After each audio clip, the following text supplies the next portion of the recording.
Hey there, welcome to the Rock and Roll and Coffee Show. I am your host, Joe Sibilia. Please do me a favor and hit subscribe before we get started. That way you can be up to date on all our latest videos. If you are listening to this podcast on the audio versions, please head on over to YouTube and find us, search the Rock and Roll and Coffee Show, and you'll see all these conversations in video format. This week's guest is sold over 4 million albums worldwide. He is the only American inducted into the Norwegian Popular Music Hall of Fame, and he has also won a Norwegian Grammy. He did all this with his band TNT. He is lead singer Tony Harnell. I hope you enjoy the show. It's the Rock and Roll and Coffee Show. Yeah, with Joe.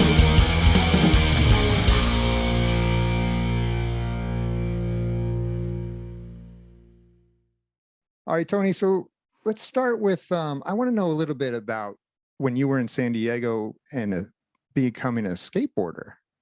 Because I never knew this. I used to be into BMX and flatland and stuff. I didn't know that you were a professional skateboarder. I was. I was just really a California kid. I loved surfing, skateboarding.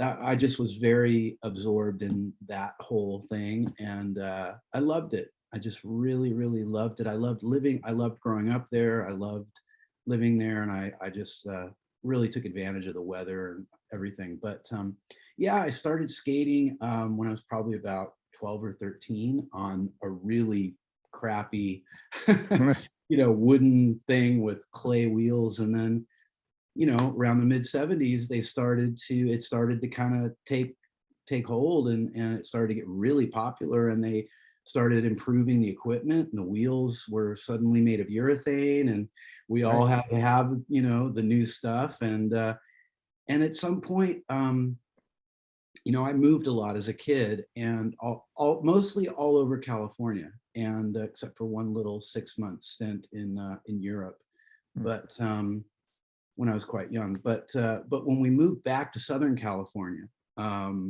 to Burbank to be specific, before I got back down to San Diego, which is where I was born, the school I went to, it was like just everybody was either a jock or a skateboarder.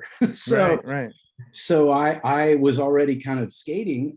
I was really skating. And then I just kind of fell into it, made some friends that were skaters, and I just got, we were skating all the time. So we got really good, little group of friends that I had. And my dad was a sports photographer and photojournalist, and primarily sports. He did do news stuff, and he flipped out over the whole thing. We were taking him to the empty pools, and so he started shooting us and submitting our the shots to magazines. Wow, fun. And then his kind of career took off as a skate photographer, and because he was taking shots of us, that was the catalyst for me turning pro for a short period of time. Just a short time. Yeah. How come you didn't pursue it? I was 15 when I turned pro, and I competed in the very first in the whole world. I think it was the very first professional pool competition, skateboard, covered by everybody and all the companies and so forth. And that was 1970, but I hated competing. Really? I thought I was gonna like it. I hated it, and so I don't like competition. I really don't. And it's probably why I ended up choosing music, because it's an art form. Some people try to make it into a competition, but I see it as like a matter of preference, Yeah.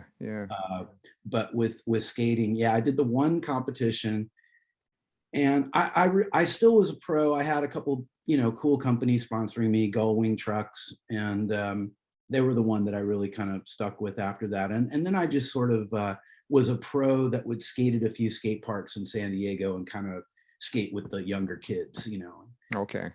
Were you doing the ramps, or was it just I was doing ramps, and I was mostly vertical. I was doing the pools, the skate parks with the they used to in the I mean, they still have the pools and the new skate parks, but back then it was all about the pool, Yeah, yeah, and we were skating backyard pools and we were skating the skate parks, which had half pipes and yeah. ramps, pools. Yeah. So That's fantastic. it was all about the vertical stuff. Oh, geez. Can you still do it? There's a skate park near me where I am now, and I've gone down a few times and watched the guys and spoken to a few of the older skaters, and they're like, "Do it, man!" And some of I still have friends from the skate days in California, and they're like, "It'll come back, man." I'm like, "Yeah, but before it comes back, I might bust my ass." Yeah, yeah. I tried to, as I mentioned, I used to ride BMX and stuff, and I got on my kid's bike and I tried to do I think I tried to do a tail whip, and the bike flung around and hit me in the shin, cut my shin open. First time on the bike. Told my kid, I was like, "It's all right, don't worry," because I had blood coming down my shin. It was awful. Yeah. That was the last time I got on it. Yeah, that's the problem is if I did choose to do it, and I might, I would be fully equipped, helmet, pads. Yeah, sure. So at that time, I mean, were you into music at all? Oh yeah, music. I started singing when I was probably about 4 or 5 years old, and maybe younger. I just don't remember it. Mhm. And I started. I just like fell in love with Glenn Campbell. He was my first idol, and he was really popular at the time. He was starting to get really big. His TV show came up, was on, and I had every album. I asked for every album that he had out at the time, and I learned all the songs. I listened to it. I sang everything. My grandmother, when I was living with her when I was young for periods of time, my mom was an opera singer. That was one of the reasons we moved around a lot. But my grandmother would invite her friends over and my teachers, and I'd get these little mini Glenn Campbell concerts, to the records. I'd sing. Right. Yeah. Right. So yeah, music was always there. And so it was always my around. mom, even though she was an opera singer, she for pleasure, she listened to the Beatles and all the folk music that was going on in the 60s and 70s. And so I absorbed everything. Okay. And then you moved away from California after high school, was it? Yeah. So I finished high school early, mostly out of frustration and just tired of moving around and being in like 2 or 3 schools in 1 year sometimes, And so when in California at the time, I don't know what it's like now. Yeah, if you were 16 and in 11th grade, you could take the they called it the proficiency exam, but it's GED, Okay. And I didn't tell my dad. I was actually at that point I was with him, and I just went into the counselor and said, "I'm taking this test," because my birthday was in September, and I turned 16 in the beginning of 11th grade. So right after that, I went in and to give me the test, and I took it really fast. It felt like it at the time, and left, and I didn't go back to school. I just started, because I mean, skateboarding was the thing that there's a lot of pictures. I mean, a few pictures of me out there doing that, but my deeper love was surfing, and that's actually I wanted to pursue that for real and be a pro surfer, But so I quit. I got my diploma. I went back to San Diego, and my mom had already moved to New York. She was still pursuing her career. My mom was quite young when she had me. So when I was 16, she was 36, Okay. So my grandparents were like, well, you're not going to be a surfer. I got a job in San Diego, and I was like getting really good because I was surfing every day. And that was my focus. And they were like, well, you're going to be 17 in September. And what do you want to do? So they gave me a choice: stay here, go to college, we'll help you with that, or go to New York. So for some weird reason, I chose New York. And you were done with school. Yeah, I regret it. Yeah, but I kind of, when I got to New York, I was like, what have I done? Right. But I fell in love with the city eventually. But Yeah. And then you did go to school a little bit in New York, I right? did. I got a Photography? scholarship because thanks for wow, you did some research. A little bit, yeah. My dad was, as I said, was a photographer. So those were my two interests: music, well, surfing, music, and photography. So I Mhm. had a portfolio from high school, and my mom had a friend that was a professor at Long Island University, and she gave it to him, and he brought it in and showed whoever was in charge, and they gave me a 4-year scholarship for my portfolio.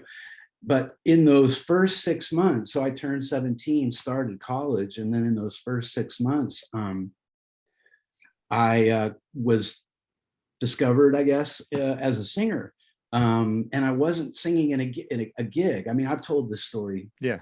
many times before, where I was driving my car. Yeah.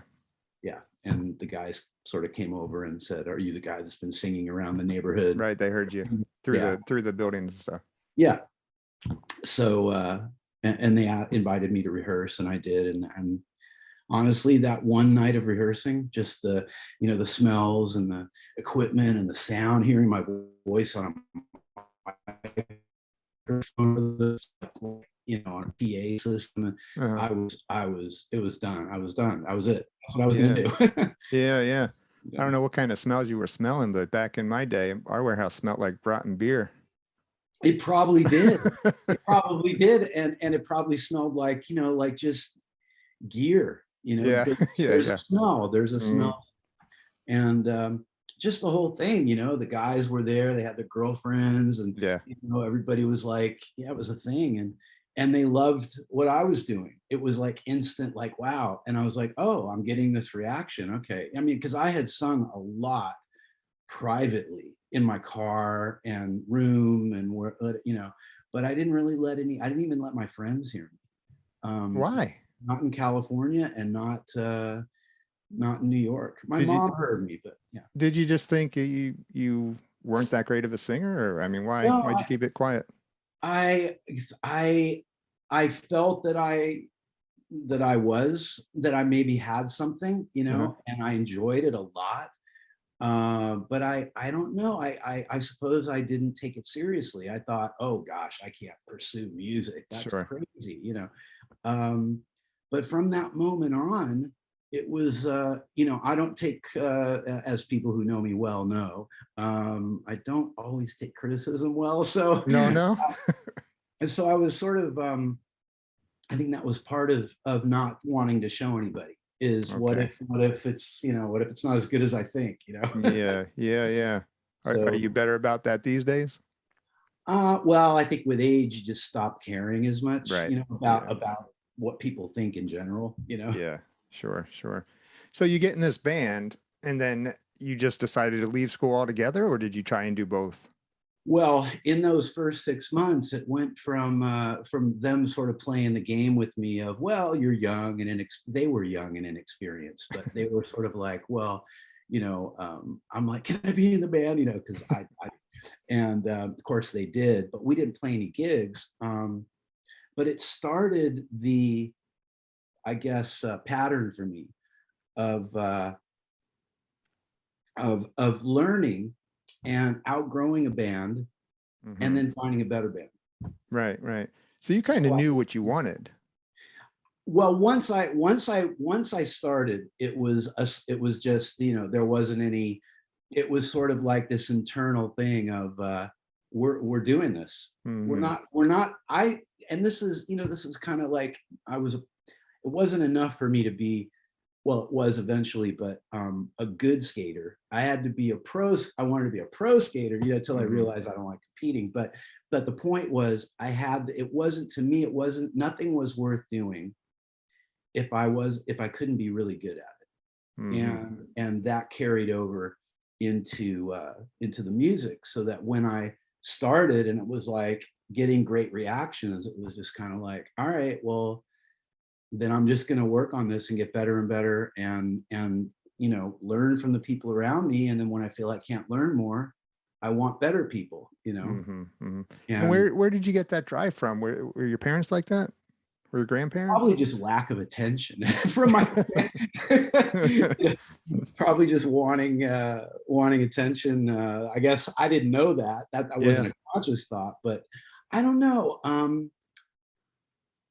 I suppose though there is some truth in what I'm saying. I suppose there was a desire to be admired and to be thought well of Mhm. talent wise, and so it just sort of became a thing. So then by the time the first semester was over, I had probably already been through at least one more band.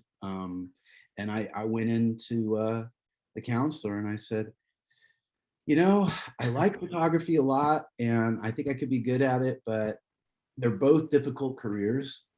Mhm. And I just feel like I already have a head start with music because I'm getting this reaction from everybody. Mhm. So she, I think it was a woman, she said, well, why don't you just change your major to music? And I was like, nah, I'm just going to go do it. Just do it. Going for it. Yeah. So Yeah. that's what happened. So becoming a great singer like yourself, is that, I mean, a lot of that's got to be natural, right? You have to have that, or is that something that can be learned or taught?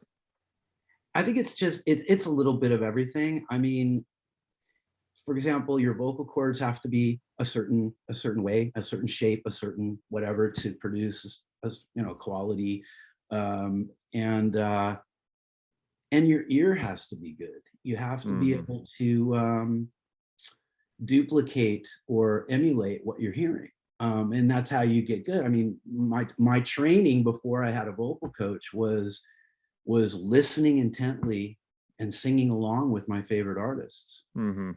and that's what made me. And most singers will probably tell you that, Yeah. Yeah. um, and I was my ear was very, very, and is very sharp, and I think that probably got that from my mom. Sure. I mean, Sure. she was 19 when she had me, and she was going to her voice lessons and singing all the time. So I So you're probably already was, starting. yeah, I was absorbing all of that, and then came out and music was everywhere. So Right. yeah. Okay. And then so you went through a few bands in New York before Mike Varney found you, right? He was very instrumental. Yeah. So I just I went from band to band. I was my first professional band was in the Philadelphia area. I was living in a building in Staten Island, of all places. I love Staten Island. For people that live there, I don't have an issue with it, but Yeah. it's a weird place, to live. But we lived in a high rise, and there was a doorman who was a musician. He was a bass player, and I was singing in the apartment all the time and playing guitar. And he heard me sing, and he told some really good musicians that were looking for a singer about me, and they were going to the Philadelphia, South Jersey area to join a pre-existing band. So there were two guys Mhm. from New York and like three guys from down there, and they were like merging, and they brought me down, and they had a singer. So they brought me down because they were just like, they sold me, to Hmm. them. And I guess they played some, I was making demos as often as I could. And so there were a few demos I had. So anyway, I got there, and we started rehearsing, and it was going really well. And we auditioned for this agent that everybody wanted to be with, because booking all the good clubs down there. And the agent said, we don't need the other guy. So Oh, they just keep the kid. yeah. Yeah. I was still 17. So they were, and at that point, I think the drinking age was 18 still at that Right. point. Right. So they were sneaking me in to the venues, and we were playing like 4 nights a week, like 3 sets a night. Wow. So I got good. I mean, Yeah, I I bet. had experience. Let's put it that way. Mm-hmm. Mm-hmm. Okay. And then how did you run into the TNT guys? How'd that come together? So I did the stint down there, and then I came back to New York, and I was in and out of a few bands, and I landed in a great band called the Jackals, not to be confused with Jackal. And the drummer in the Jackals actually was John Tempesta, who's now with the Cult. He was with Testament, Rob Zombie, great drummer. So he and I were in that band, and great guitar player named Walter Garces and a great bass player, Brian Cody.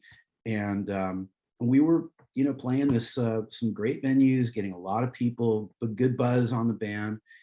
And one night we played a venue in New York in the city, and two guys came backstage with a cassette, introduced themselves. One guy was managing TNT, and he lived in Long Island, so they signed with an American manager.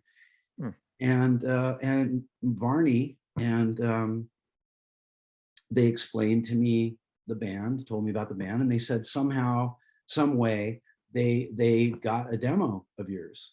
And they were like, from the story I've heard, is that they had a plane ticket already booked for Gary Barden, who was in Michael Schenker Group, and he was gonna be the singer, because they fired the original TNT singer mid-album, mid-recording of Nights of the New Country. So they gave me the cassette. One side was just music, the other side was the vocals, and listen to everything. You can rewrite stuff, you can make it fit your voice. So I went home and I lived with my bass player at the time, and we listened to the first, these few things. I don't know but let's just say that the first thing we heard was Seven Seas, was the riff for Seven Seas, and we I was just like, are you kidding me? Like, this is everything that I've been wanting. I was a big fan of the Scorpions. I still am. And most of I loved American music, but most of my metal and hard rock was European. So either British or European bands. I loved all those, Vandenberg and Accept and Scorpions, and all that stuff. What year was this? 84. Okay, so metal in the US probably didn't really take off yet, right? I mean, it was there. Rap was big. But it was just getting going. Yeah, Motley Crue was starting to get big. Quiet Riot, of course, had their hit like a year, 83 or something, and big album that they had, and then Ozzy, of course, so there was quite a few. I mean, Dio and Sabbath and all that had happened earlier, and Dio had a couple albums out by that time. So what kept you from going back to California when that was starting to take off? You mean the music thing, the metal thing? Yeah, instead of going to Norway, why not back to California? That's a good question. I don't know. I think it's because I had established something in New York, and people kind of were starting to know about me, and I had, paid my dues there and played a lot of venues that people know. I played Lemoore, which is a famous venue. I played, whatever venue, Great Gildersleeves in New York City. I played, I was trying to play all of the places that were known. Yeah. And so I don't know. It just, I don't remember if it occurred to me. It probably did, because I always wanted to go back. But I guess I was just on a roll. Yeah.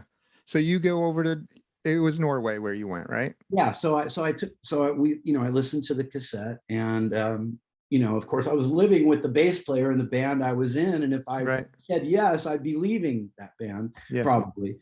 And I just sort of didn't. So I tried not to act too excited about what I was hearing. And he said, "What do you think?" And I said, "Oh, that's pretty good." And he goes, "Come on."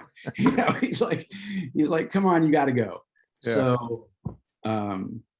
So, all right. Yeah, I did go. And funny little side note, I had to renew my passport because I hadn't traveled overseas since I was pretty young. And when I was in line again, summer of '84, when I was in line to get the passport, Madonna, who was freshly famous, Yeah. was in line getting her Getting her passport. passport Yeah. to take over the world. Yep. Wow. That's Yeah. a fun story right there. Yeah. Yeah. So once you get over there, they already gave you the gig without you even coming over there, right? Pretty much. Yeah. Okay. They made a big investment. The manager that they had, he was kind of, I don't know what the word would be. I guess he was trying to groom me a little bit. Um, and getting me on the phone with them over there, and sending pictures and so on and so on. Okay. And they invested in, I mean, I think they had label support. I mean, they were already on a major label in Norway. They were already with Polygram, right? So that was a big reason for me to just kind of take off and go. Sure. Was going to be, I thought, okay, at the very least, I'll have the best demo I could possibly have, and with that, I can probably do anything, Yeah. So if it doesn't work out, and when times got rough in various ways, I often thought, why didn't I just do that? No, I'm kidding, everybody. I'm kidding. But no, I loved being in that band, and I was proud of us, and I thought the band was amazing. Once you got over there and started writing, did you know that everything was going to click at that time right away? There were some things that were a little odd, but I had a great time. It was just I was so young, and I was 21. Ronnie was 20. I think the oldest person in the band was the drummer Diesel, and I think he might have been 24 or 25. So it was just an adventure. I wasn't scared. I didn't have any, I hadn't learned stage fright yet. That came later. Stage fright? Yeah. Really? Yeah. So I didn't have any of that. I just was eager to work and do it, so I got there, and I didn't rewrite everything. I wasn't yet a really great writer either. I wasn't really very good. I could write melodies. I could hear good melodies lyrically, and but I didn't want to alter too much. There were some great hooks. Seven Seas was pretty much left. The chorus was left. A lot of them, the chorus would be left more or less intact, and I would change verse melodies and lyrics. Okay. Some things I completely redid, but because we didn't have a lot of time. I had to redo whatever I was going to do in just a few days, and then I was in the studio recording. And the first day was, obviously, looking back on it, I'm like, how was I not nervous? Right. But I just wasn't. I don't know why. But I went in, and the first song I sang was Seven Seas, and everybody was in the control room, and knocked that out, went to dinner, came back, and did the ballad Without Your Love. So the first day was those two songs, and everybody was just like, okay, I think it's gonna go pretty well. Wow. Does the studio go pretty well for you? Are you pretty quick in there, or? I can be. Yeah. It's interesting that you ask that, because I find that since behind me is my home studio. Yep. Since I've been recording a lot of stuff at home, which started about 2008 or so, I feel like I've become slower because nobody is around. So I can really hone in on detail. And so often what I'll do if I have a song to record is take my time, because there's no reason to be. There's an upside and a downside to that. The upside is I can, it's not like, okay, you're done, and then you later you go, oh, I should have fixed that, or most of the time when I send my vocals off to get mixed, I'm happy with it, and I know I'm happy with it. So that's the advantage of it. But I do find that a bit slower when I'm alone. So I've been thinking lately that it would be good for me to start getting back into a studio with a producer and just get that pressure again. Well, at least you're not paying for a studio at home. That's a big benefit. Right. That's a huge benefit, I would think. Yeah, for sure. Yeah. All right. So you guys do the album, and now that album was big over in Norway, right? It wasn't as big in the States. Yeah. Japan. Nights, well, what happened was Nights came out and took off in Norway, and then the record company, our A&R guy, who we're still friends with, sweetheart of a guy, he just started sending it to all his affiliates at Polygram. So he would send it to Germany, and he'd send it to Holland, because I believe Holland was the at that time was the home base for Polygram. It was originally a European company before it spread out everywhere. And we were, if you buy, like, for example, any album from Europe that's on Polygram from those days, it's going to be Vertigo in Europe, Mercury in the US. So that's how they did it. So within a few months, all of a sudden, okay, it's out in Norway. It's going really well. We did we played shows. It was really going great. But then all of a sudden, it's the guy in Holland wants to release it all over Europe and change the cover better, more national. So that's what happened. And it started to take off, kind of the buzz started, and then Japan started to get a buzz.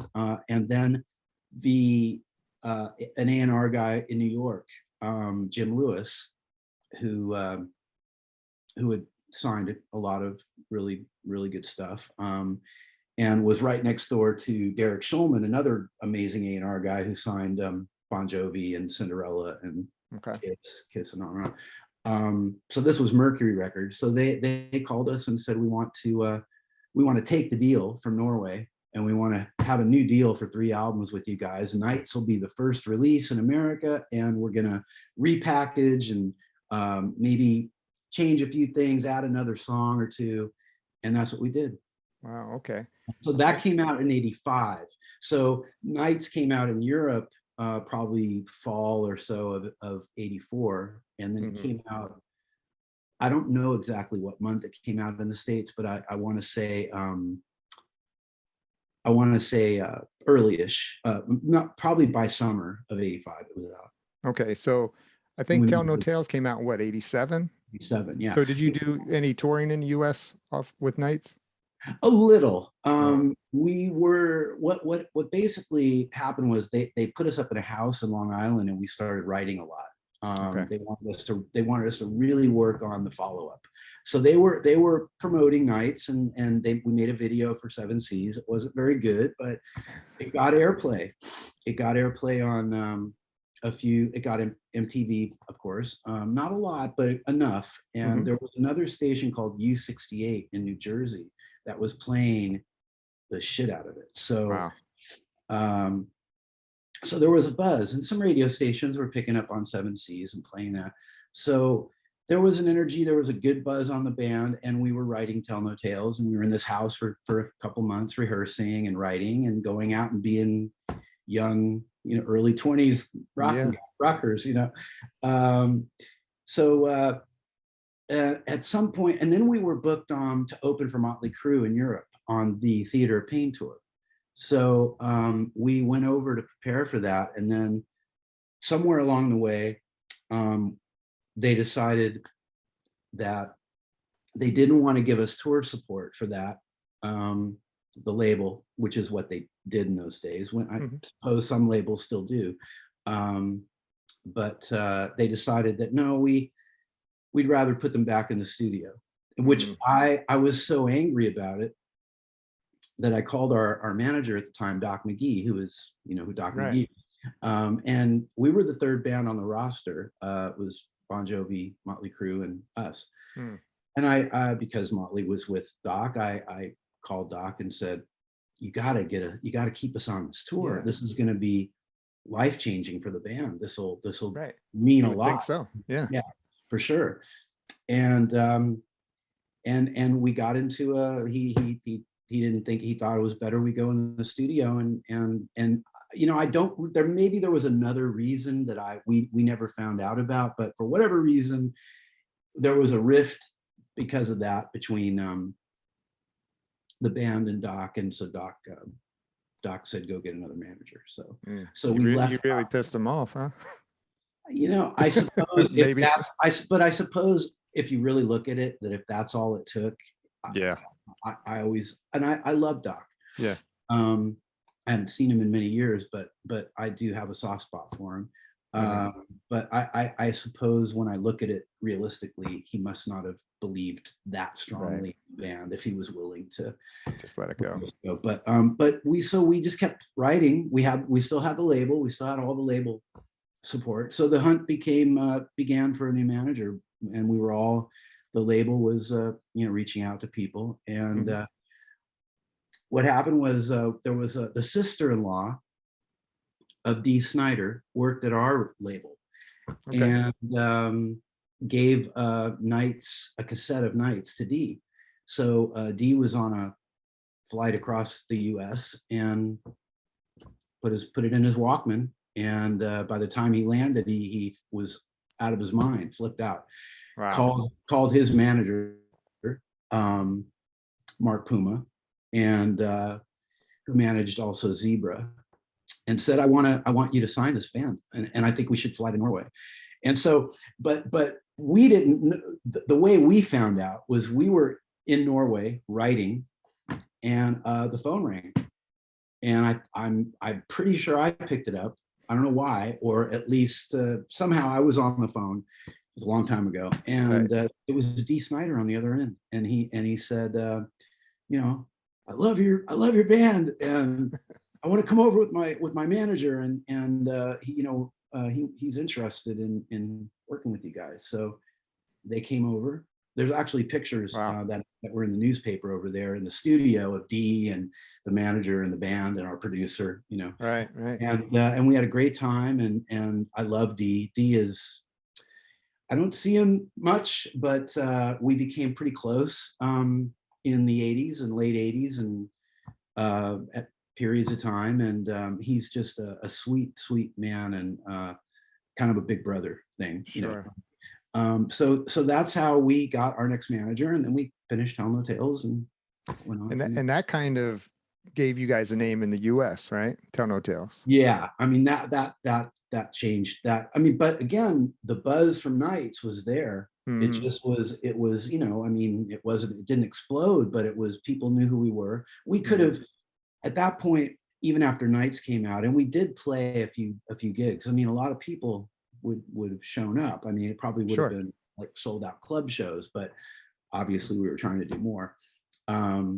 So Tell No Tales came out, 10,000 Lovers came out. We made a video that was awful, and it was rejected by the label. Well, it was actually it was rejected by MTV. So so we had a tour booked in Europe. So we ended up going to London and making the video that everybody up on the pillars. Yeah. So, but MTV Classics and VH1 Classic, if that even still exists, I don't know. Yeah, I don't even know. They still they liked to play the rejected video for fun, which used to drive me crazy when VH1 Classic had their metal thing in the early 2000s or whatever. Yeah. They'd always play that friggin' video from the one. Did you like the video or no? I hate it. We all hated it. You all hated it. We thought it was ridiculous. Yeah. It was terrible. Is it out on YouTube? Oh, for sure. Yeah. So there's two for 10,000. One is, the Pillars, and the one that was popular when the band was sort of taken off. And then the one I'm talking about was featured a hot dog stand. Well, that's all I need. Oh, geez. Yeah, that's enough right there. That's all you need to say. Yeah. Now, how many singles did you have off that? You had that, and then what was the other single? Everyone's a Star, right? Yeah, we had 10,000 Lovers and Everyone's a Star. And we made the Everyone's a Star video in London as well, on a rooftop. Why didn't you release Child's Play?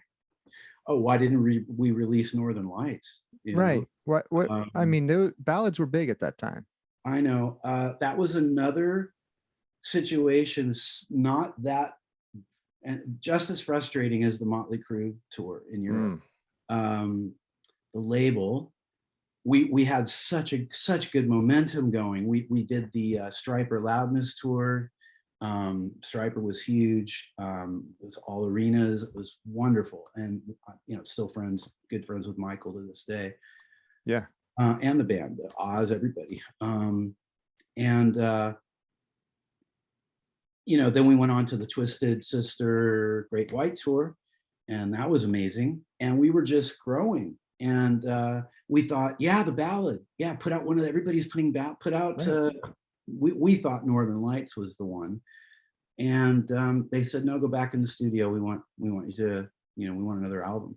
Mm-hmm. And it was just like, oh gosh, because I really do agree with you, and that's been something. And I don't dwell on the past, and sure, you can't. I try not to get into regrets too much because they don't get you anywhere. But right. But I definitely that was a pivotal decision that they made there. I think just one video, Northern Lights, one more, I think things would be pretty different. Yeah. So you were successful in that, and then Intuition came out. What year was that? 89. So 89. Yeah, but remember, like the Tell No Tales thing was in Norway, and we didn't go to Japan yet, but it was big all over Europe, but in particular the Scandinavian countries and Norway. Tell No Tales was number one for a long time, and there was one point in time where 10,000 Lovers was number one in Norway on the main pop chart, and Tell No Tales was number one. So we had the number one single, number one album. Nice. And it went platinum there, and we did a lot of big by the time we were done promoting that album over there, we were headlining arenas in Norway, 5, 10, 15,000 seat venues. And that's a lot for a little tiny country, Yeah. And on TV all the time, and we won the Norwegian Grammy Award for Rock Album of the Year for Tell No Tales. Yeah, that's awesome. And you're in the Hall of Fame, right? 2019. Yeah, I'm the only American. That was amazing. And yeah, that had to feel great. Yeah, it was a really nice thing. So all of that was going on. So whatever was happening anywhere else, we were touring Europe and playing, and working, playing a lot of shows. And we, so when we ended up not putting the ballad out like we wanted, we ended up, Ronnie had this idea of going to Spain and writing Intuition. So we went to Spain and had these little in a complex, had these little apartments where Awesome went to the beach and laid out and wrote songs, and we had some demo equipment, and we got most of it written there, and then finished up a few things when we got back to Norway. And do you go, like, why go to Spain? Do you get inspiration being in certain places like that, or why would you go write an album somewhere else? It's beautiful. I believe we were working on it toward the winter, and I just think that the guys wanted some warmth, because Norway is like brutal. Yeah. And also a couple of guys got these little condos for like really cheap, like ridiculous. So cheap you wouldn't believe me if I told you. Like, and they a few of the guys two guys in the band, maybe three, and some friends of ours all bought up a bunch of these. So they were probably promoting it in Norway, different European countries, and people were buying them up. So there were a lot of Brits, Norwegians, Germans, etc. And it was great. I love it there, and we had a great time, and we wrote great songs, and we went back and recorded it, and that album did well. Did that do as well as Tell No Tales, or were they about equal? It did. I think they were about neck and neck sales wise in the States, but and in Europe. Tonight I'm Falling was a pretty big song in Europe. But Japan, that album was like huge there, and huge in Japan. Huge. And we were really big in Japan. But so I remember we did a headline tour in the States. We played a lot in Europe. And then our manager called and said, well, your album is gold in Japan, and we're booking a tour.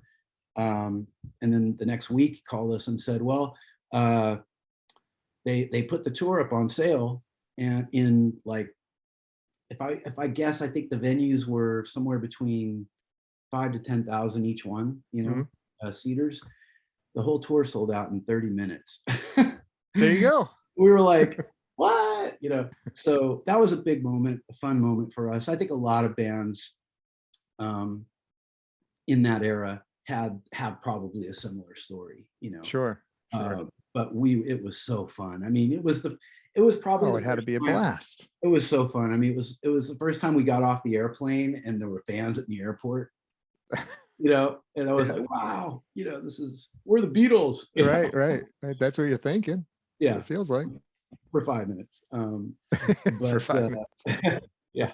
No, but it was that whole first Japanese tour was incredible. And then, so then after all of that, did you go right back into the studio? So we came back from Japan, and there was a little tension in the band. And the drummer that we had for the Intuition album, I think he just couldn't take it.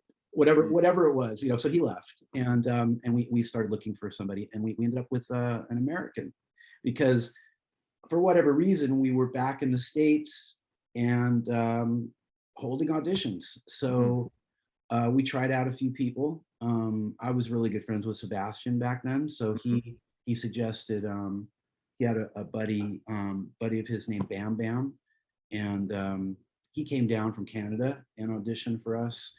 But we ended up going with John Macaluso from Long Island, who is a ridiculously good drummer. Like, he's really good. Probably a little more proggy than than TNT would normally go for. But really interesting, as a side note, I have a Patreon page, and I hold these, in addition to my live streams that I do these listening parties where I pipe the music in really high quality. And we've been going through all the albums, and the other day we did Realized Fantasies, and boy, it was really, like, hadn't listened to it in years, and I was like, gosh, drumming's really good on this. I mean, the album in general was better than I had remembered, but it was a hard album to make. I mean, making Realized Fantasies was put a lot of strain on the band. We had changed labels too, by the way. We left Mercury, and our manager was good friends with Jason Flom at Atlantic. So we made that shift we left Mercury on a Friday and signed with Atlantic on a Monday. Oh, geez. And started making Realized Fantasies, started, you know, shopping producers, and yeah, it was a difficult album to make, but listening to it fresh the other day, it's pretty good. Good. Were you guys split? Like, was half in Norway and half here when you were trying to do that, or did you all? Well, we tried doing the whole record in Long Island at a beautiful studio called Cove City Sound. I believe it's still there, with a producer that was not a rock producer, Rick Wake. Oh no! And his claim to fame before us was Taylor Dane and Mariah Carey. So why'd you make that decision? He was just he really wanted to do it. And he was a nice guy. He was young. He was British. He had a great energy about him. We just liked him. And the studio was beautiful. And so he kind of courted me. I was the one that was really living there. Okay. And I lived very close to him. So he would, I remember going out to dinner a few times with my manager and him, and he was just like, I really want to do this. So I finally gave in and said, yeah. So it was probably my fault, but right. It didn't go really well. And we ended up having to sneak the tapes into my little Mazda Miata that I had. This was like 1990, 91 or something. And took them, I drove them into Manhattan to Gary Lyons, who's a well-known engineer. He worked on Queen, Night at the Opera, and tons of huge things. And just here we are. Here are the tapes, and he made them. You know, we fixed a few things, and he made the album sound great. Yeah. So this was what, early 90s by now? This is 90. The album was released in 92, so this is probably late 91 that we were mixing and mastering and doing all that. So that's around the time that the genre killed itself, pretty much. You had so many bands out there. I'm glad you put it that way, because that's how I always put it. Because people always say, "Oh, grunge killed." No, it didn't. There were just too many bands, too many signings. There was a ton of bands. Too many bands. We all had the same clothes, same hair, same everything. You know, it's just like, okay, you know. I mean, I think grunge assisted, but I think it really did it itself in.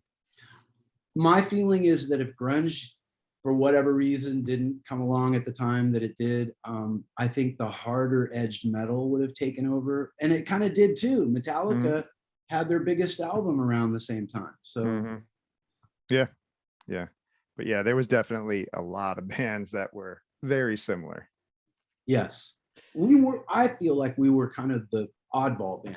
I don't think anybody sounded really like us, and I don't think we sounded like anybody. But we all have the similar look. Yeah. So then when did you leave? I used to open up metal. Yeah. Oh, we froze up. Sorry, we got a little. Yeah. When did you leave the band? You left the band, right?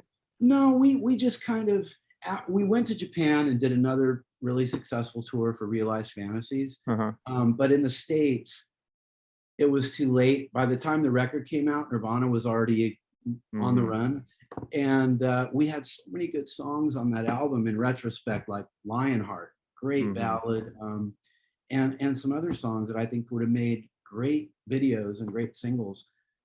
But they were just they put it out, they printed X amount of copies, and that was it. And in Japan it went gold again.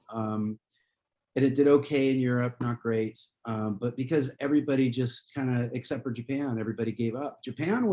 In Japan, that music was just starting to take off.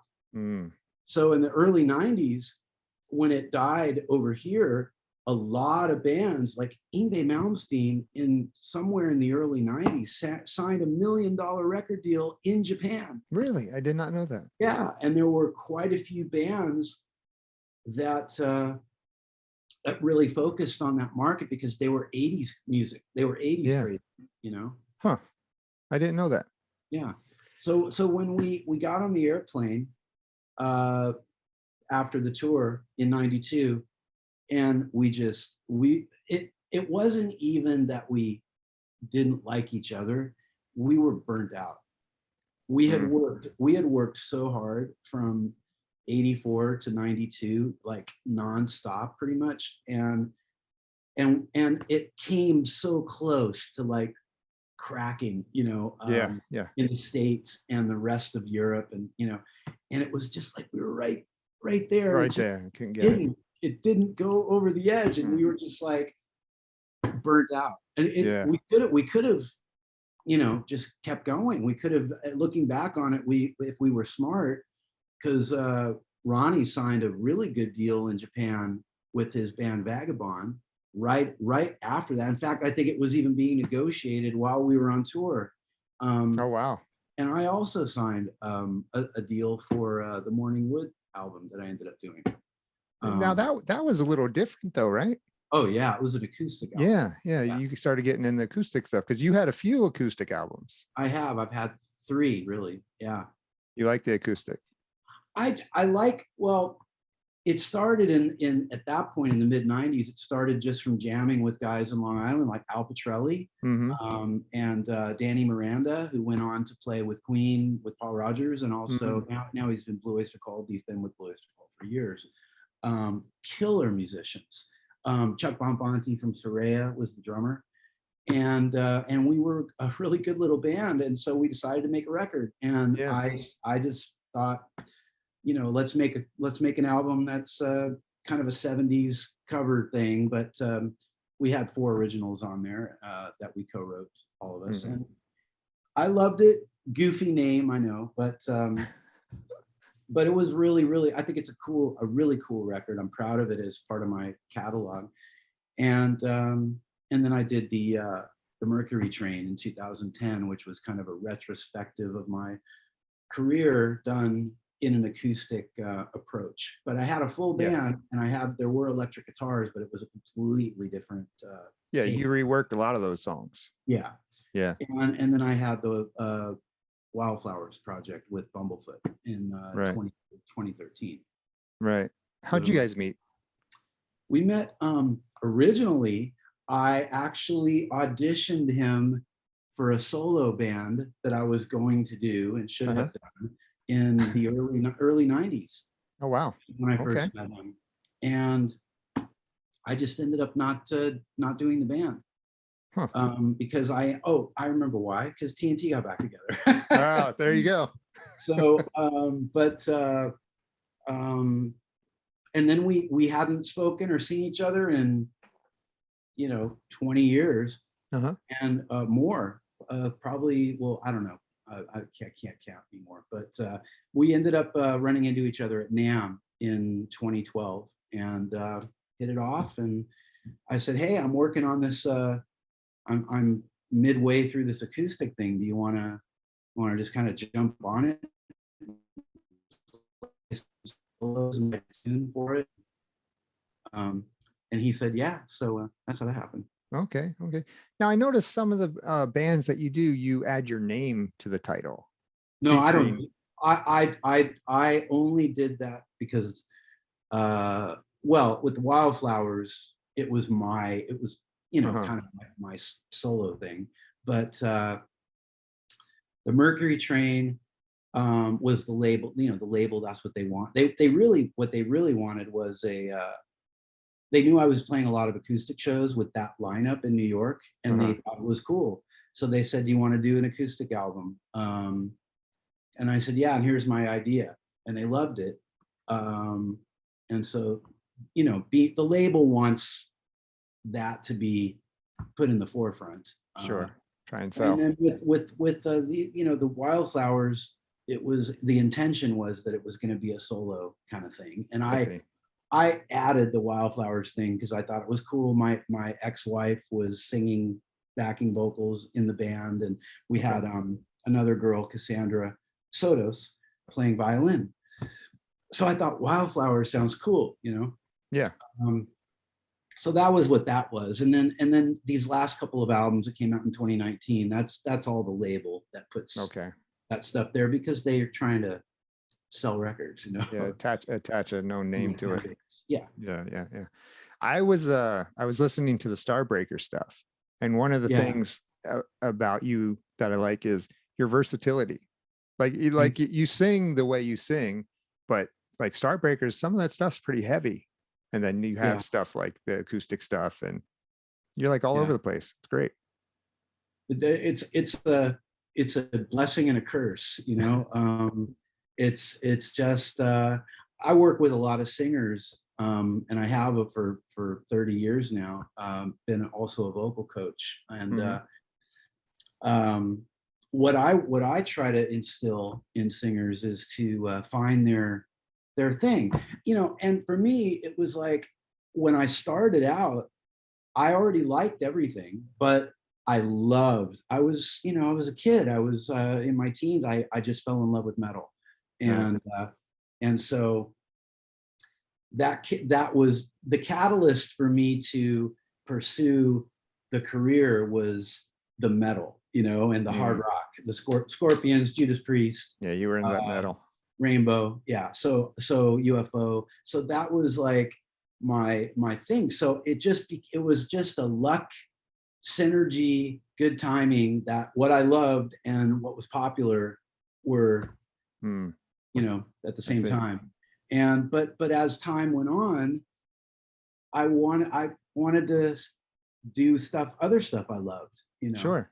And of course, when I finished the Morning Wood album, which was, I think they expected a rock album from me, and when I gave it to them, they were like, what do we do? What do we do with this? But yeah, no, I'm working on stuff that nobody's heard. That's kind of 70s folky, you know, Really? very, very kind of Laurel Canyon, you know, vibe. I just like the whole acoustic thing for me really started seriously in about 2007 or 8. And I would go see my friends in New York that were just really talented singer-songwriters, performing in these little venues with great sound. And I thought, gosh, it's so intimate and so naked, you know, and you could hear everything. And I thought, I need to do that. I need to challenge myself without all the bells and whistles and a big stage. And I think it'll make me a better singer and a better performer. So I started doing it, and it was nerve-wracking. I was going to ask, was it nerve-wracking? Yeah, it was made me crazy. So I kept doing it because I got so nervous. Everybody was right there. You know, I could see their faces like right there, and I couldn't. You know, you can't hide anything. If there was a bad vocal thing, it was There right. it is. You know, yeah. Okay. So Now but tell me. I still love doing. I'm doing acoustic shows right now. I'm playing all over the states. I have 2 shows at the end of this month in Maine and Massachusetts. Was it March 26th? You got a show? 27th. Yeah, 27th. Buxton, Maine, and Worcester, Okay. Mass. Okay. And one of the things that you've released, well, I don't remember when, but the Echo Bat stuff. Oh yeah, wow, recently, right? 2 years now. Yeah. That I love that. Me too. Did you only do the one song? We did, and it's partially my fault. We had, well, I know. We did have some other ideas on the table, but I'm sometimes notorious. I have been known to get sidetracked, and when the pandemic hit, so at some point before the pandemic, probably in late 2019, I recorded and finished writing that song and sent it to everybody. And they were like, wow, you know, James and Joel and Matt, this is amazing. Let's keep going, you know. And then life happened and other things were going on. And, but then when the pandemic hit, I said, hey guys, I mean, we have this song. It's almost done. I had done all the vocals. I said, maybe we should just touch it up and add some little, you know, things on it and mix it and do a little, you know, pandemic video and then put it out. And so, we did. That's a fun song, fun video too. I know. Yeah. It was a nice moment. And I would love, they're such talented guys. And I'm so blessed and so lucky to have that level of musicianship, be even interested in working with me. And well, that's awesome. I hope we hear more of that in the future. Me too. Yeah. Let me ask you this. Did you audition for Judas Priest? No, they got that wrong. So basically and honestly, this is secondhand from my manager at the time, but apparently he was good friends with Judas Priest's manager, or he knew her. And I think she's still the manager. And what I was told was that they were down to 3 people, and I was one of them. And they requested more. They wanted to, they were happy with what they heard. They wanted to see me.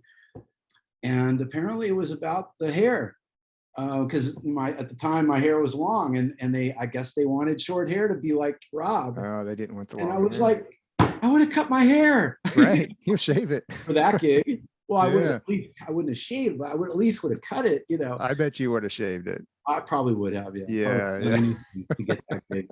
But really, in all honesty, it would have been kind of a dream to sing the songs, because I loved the band so much. But having done other things where I was replacing someone that the band was known for, an iconic figure, I look back on that and think I'm glad it didn't work out. Yeah. The pressure of me living up to my hero, one of my heroes, Rob Halford. Yeah, would have. Yeah. Yeah. Tell me about your music lessons.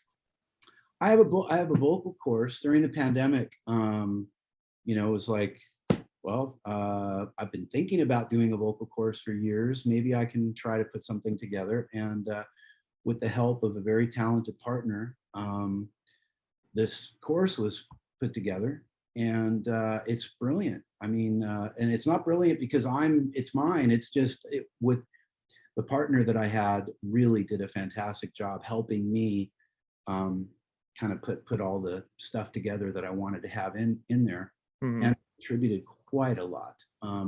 But it really turned out great. We've had probably 50 singers to this point go through the course and who are currently on it.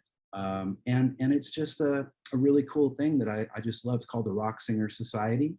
So if anybody wants to check it out, it's the rocksingersociety.com. And I also offer on there, which you can book yourself one-on-one online vocal lessons.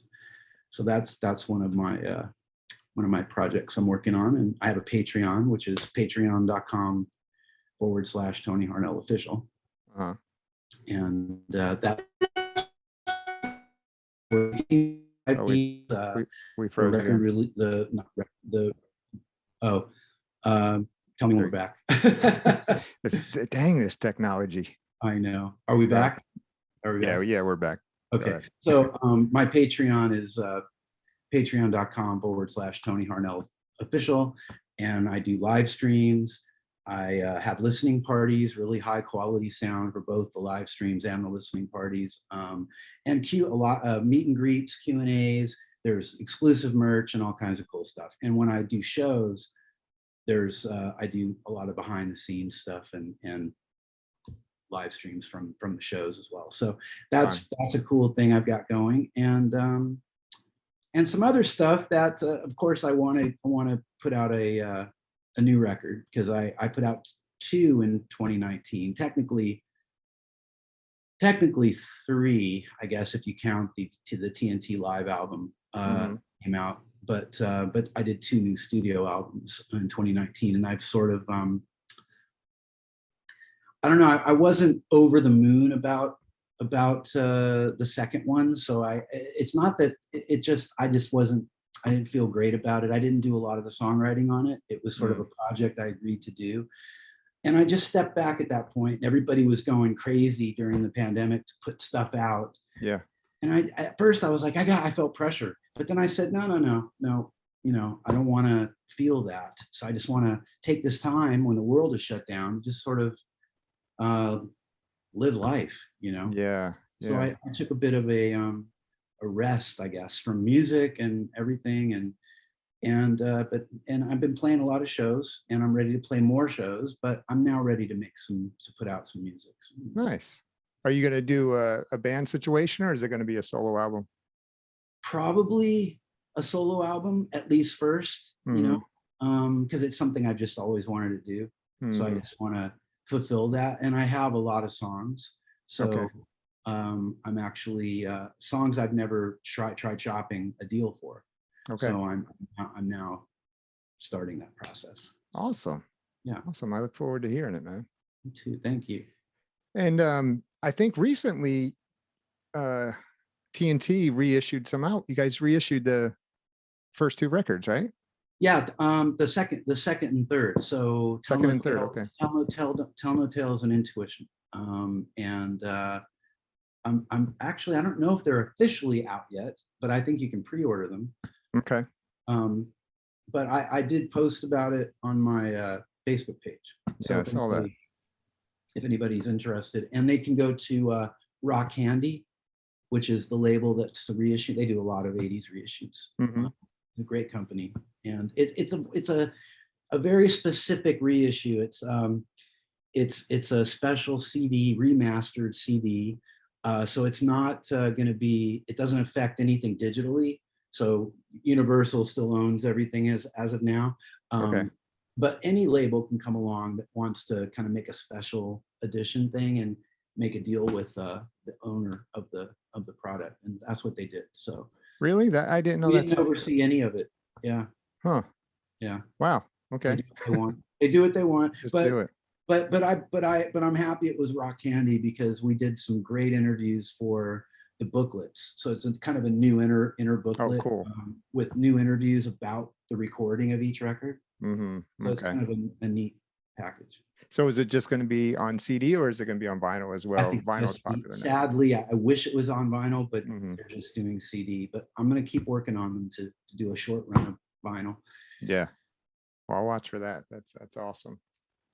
All right, man. Well, listen, I appreciate It's you. been a long one, but it was we covered a lot of topics, huh? Yeah. I appreciate you taking the time out of your day to chat with me here. You're welcome. It's been a pleasure. You're a great interview. So I Well, appreciate thank you very much. I Thank you. appreciate I appreciate you. All right, buddy. Thank you. You take care, man. Okay. Thanks, everybody. Bye. Bye.